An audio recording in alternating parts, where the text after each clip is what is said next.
In this video, I wanted to look in a bit more detail at one of our brand new, very exciting titles, and that is Preventing Food Losses and Waste to Achieve Food Security and Sustainability. And it's edited by Professor Elhadi Yahya at the Universidad Autónoma de Querétaro in Mexico. Part 1 assesses current research on definitions and measurement, as well as the economic, environmental and nutritional impact of food losses and waste. Part 2 assesses what we know about food losses and waste at different stages in the supply chain, from cultivation, harvesting and storage, through to processing, distribution to retail and consumer use. Part 3 looks at food losses and waste for particular commodities, including cereals and grains, fresh fruit and vegetables, roots and tubers, meat and dairy products and fish.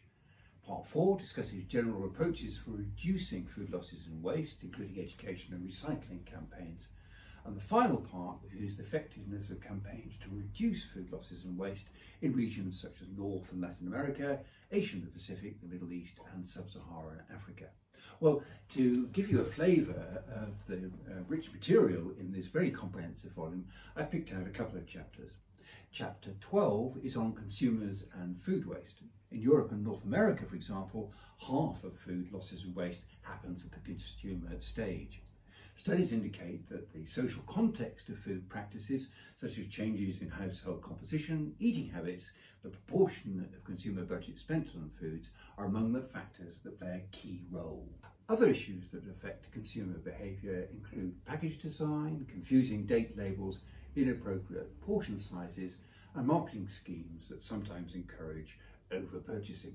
More effective campaigns for consumers need to address multiple factors shaping consumer behaviour and integrate these initiatives into an overall restructuring of the food system to limit overproduction and waste. The second chapter I picked out is chapter 19, which reviews the extent and causes of food losses and waste in cereal grains.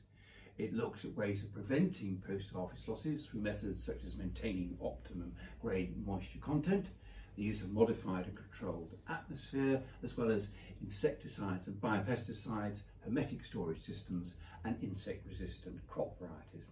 Well, I'll conclude, if I may, by quoting 3 experts in this area.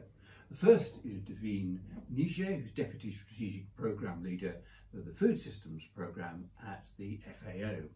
And she's been kind enough to say the book gathers a rich group of authors from different geographical backgrounds and stakeholder groups, including academic research institutions, UN organisations and the private sector.